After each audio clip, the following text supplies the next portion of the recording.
Howdy, folks. I'm Brian, and here's some Reddit. And Amber is in the background today. Hi.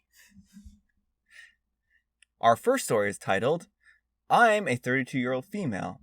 Am I a jerk for emasculating my 38-year-old male fiancé in front of his family? My fiancé and I have been together for 6 years, engaged for 2. After we got engaged, we sat down and had the deal breakers talk. Basically, the things in our lives are future and hypothetical situations that leave little room for compromise, i.e. adopting children, finances, family boundaries, religion, etc. One of the things on my list was no prenup. I'm not here to debate with anyone about their use. I just think that if you're preparing for divorce before even getting married, then it's a sign that you're probably marrying the wrong person. He agreed, and everything was fine. Lately, his family, particularly his mother, keeps on bringing up signing a prenup. I've told her no many times and said that this is an issue between us and we will discuss it privately and make our own decision as a couple. He also tells her no, although more weakly.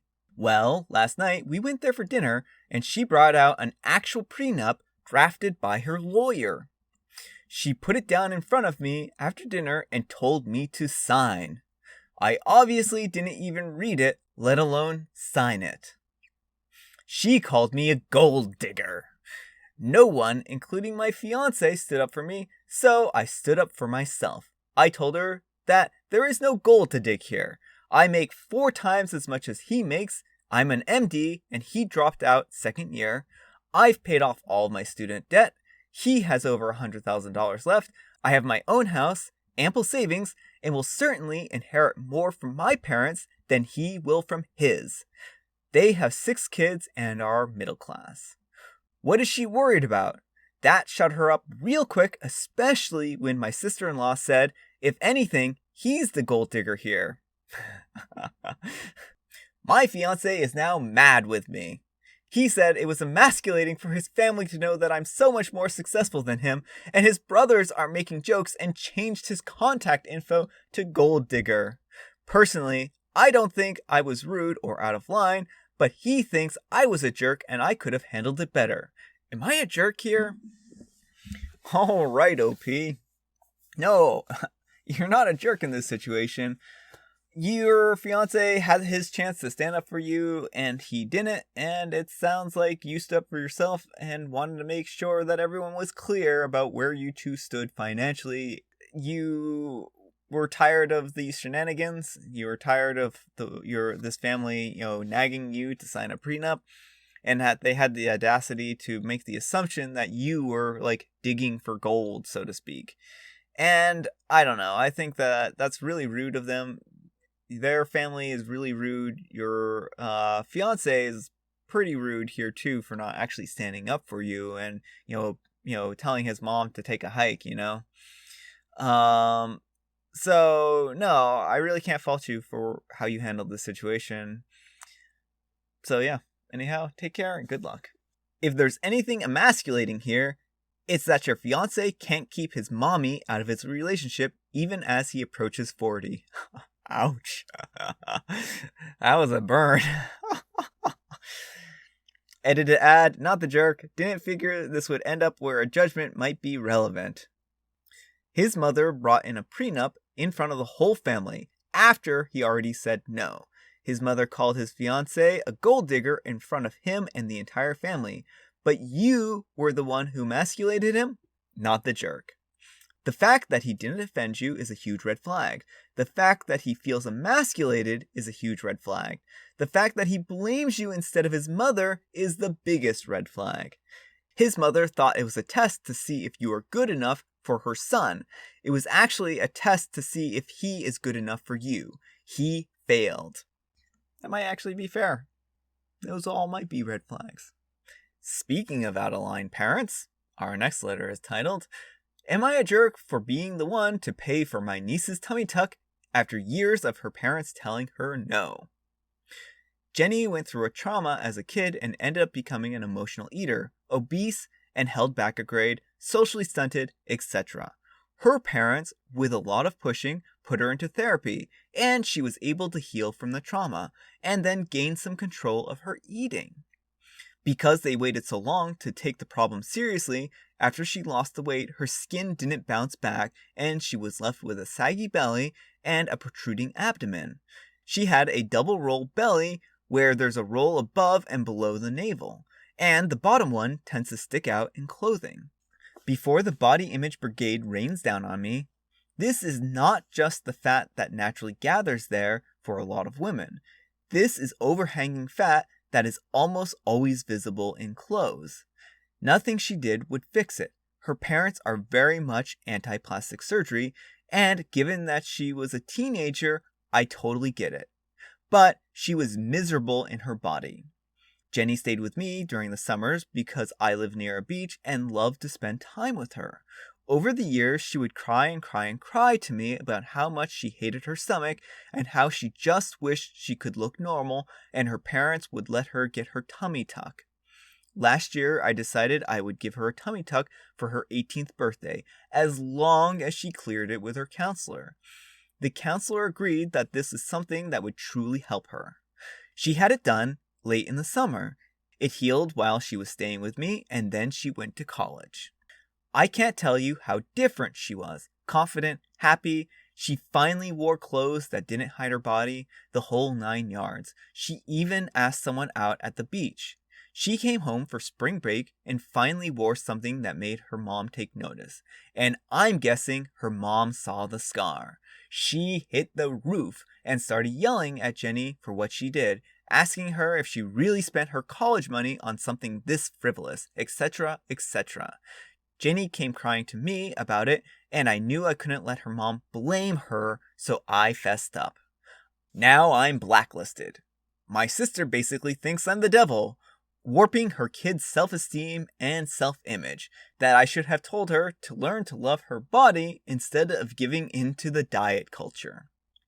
Jenny is happier than she's ever been. She's healthier. Furthermore, she's 18, and this is something that she's wanted since she was 15 years old. It didn't lead to her wanting more surgeries. It led to her sobbing tears of happiness after she tried on a curve-fitting dress for the first time. I don't see how what I did was wrong at all. At the same time, I know she's not my kid. We went behind my sister's back. Plastic surgery is a big deal, so I don't know. All right, OP. You didn't go behind your sister's back. Your sister's daughter is 18. She can do whatever she wants now. She's legally an adult. She decided that she wanted to have a surgery. You cleared this with her therapist, and in the end, it made her a much happier person, a much more adjusted person. Like, I know some people who have, for instance, facial scars and they don't like them, and sometimes they go and get the facial scars removed, or other scars on their body, or birthmarks, or any number of things. And sometimes these things can actually be health issues. And the thing is that in this particular case, your niece, she really wanted this, and it's something that she made her feel confident and gave her the ability to become a more well-adjusted individual. And I don't necessarily think that's a bad thing here. I mean, I think that people get to make decisions about what they do with their bodies, and in this particular case, she decided that this is what she wanted, and you helped her, but you didn't force her into this. This is something that she wanted. This is something that her therapist even said would be fine for her. So, no, I don't think that you're a jerk. I think that your sister is overreacting, and I think that she's being kind of closed-minded in this situation. So anyhow, take care and good luck. Not the jerk. The counselor cleared it. A professional, they had to push the mom to let their daughter see. I misread it initially. She's 18 and you paid for it, not her mother. She has no say on what her daughter can and can't do and has no right to blacklist you. Your niece is an adult and doesn't need her mom to sign off on medical procedures. Not to mention, it sounded like the procedure went well. You didn't go behind your sister's back. You helped your niece with something her mother refused to help her with. a problem that the mom seems to have contributed to making. Your niece turned to you for a reason. She trusts you and feels comfortable to vent to you emotionally, knowing that she will have your full support. Don't feel bad for supporting someone's choices that help them mentally or physically. Good on you, OP. Not the jerk. She's 18 and not a kid. You cleared it with her counselor. She is lucky to have you in her life. I'm going to guess her parents were also part of her problems growing up, sadly. And OP replies, unfortunately, yes. Her parents played a very unfortunate role in her trauma. That's sad. That really is very sad. Speaking of unreasonable parents again, am I a jerk for changing the locks after my mother walked in on me and my partner? Info, I am a woman. Just realized that I left that out. Also, my partner and I are engaged and not married yet. I moved into a place a couple years ago. Mom lives about 10 minutes away from walking. I lived alone at the time, so I gave her a key. That way, if I ever lost my key, I could just go to her place and grab it. And if there was ever an emergency, she could help me out.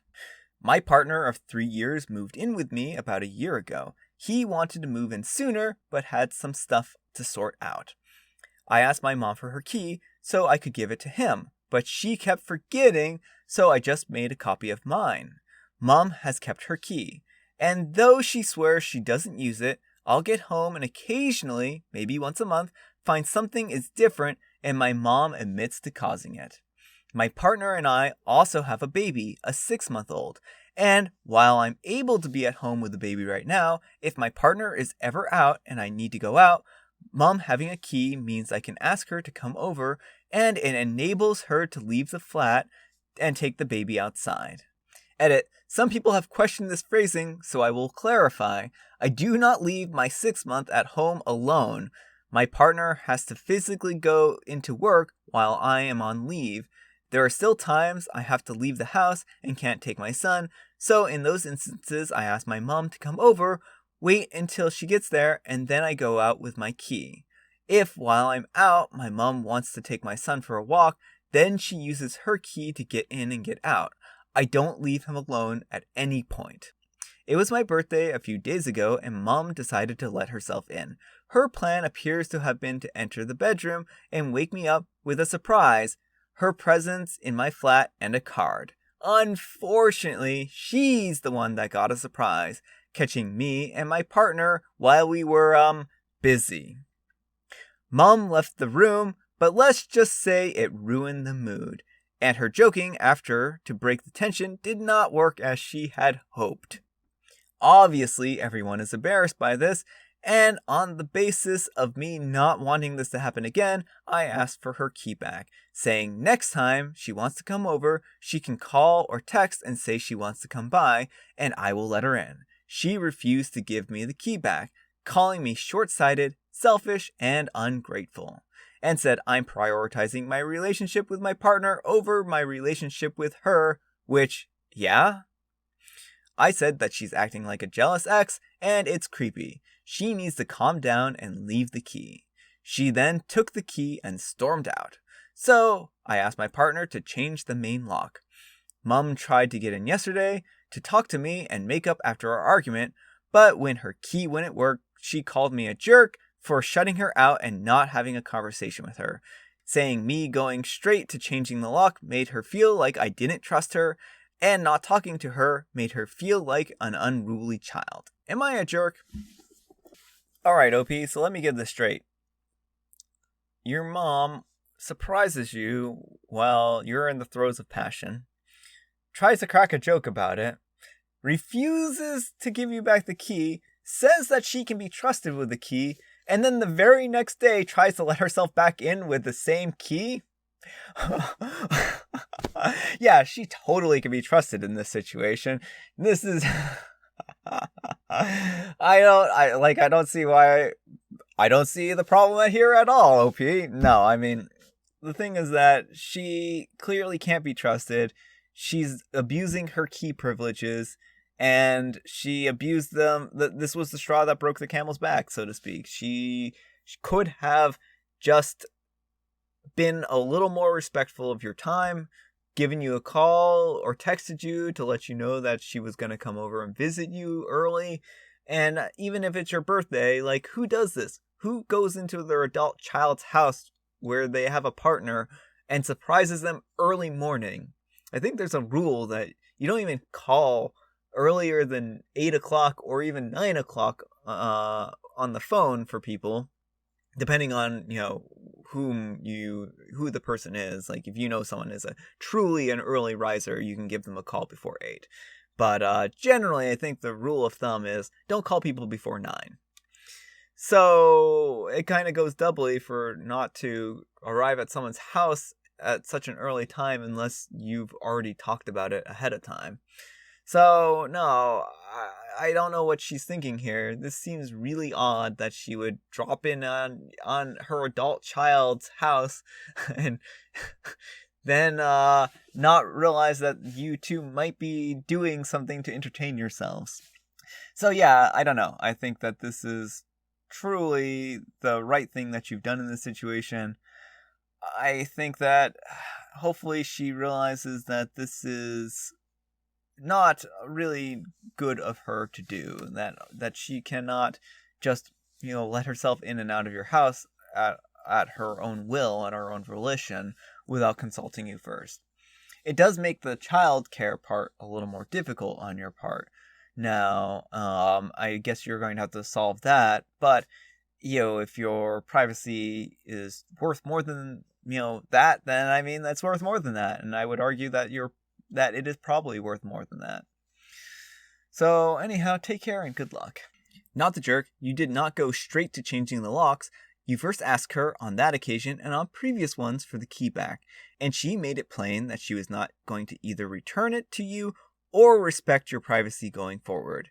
If she felt like she was being treated like an unruly child, that may just be because she's acting like one. And if she feels that you do not trust her, that goes hand in hand with the fact that she has not been trustworthy. You are not obliged to soothe her out of her pique over experiencing consequences. Not the jerk, it's like she doubled down by returning to apologize and just tried to let herself in instead of knocking. Yeah, that's the part that really baffles me here. She wanted to apologize by letting herself in to prove how trustworthy she was. I have no idea. This is a huge boundary crossing. Also, you don't trust me. Immediately after trying to use the key just to walk in without calling or texting first is, yeah, I don't trust you because you've proven yourself untrustworthy. Not the jerk. I don't know who thinks that it's okay to let themselves into their adult child's home, both unannounced and uninvited. Walk into their bedroom and surprise them. That is never a good idea. If she is unable to accept and respect basic boundaries, then she does not deserve a key to your home. Yeah. Alright folks, that's all the time we have for today. I hope you enjoyed today's video. If you did, consider giving me a like. If you didn't, consider giving me a dislike. Thanks so much for watching, and I'll see you all tomorrow. Bye.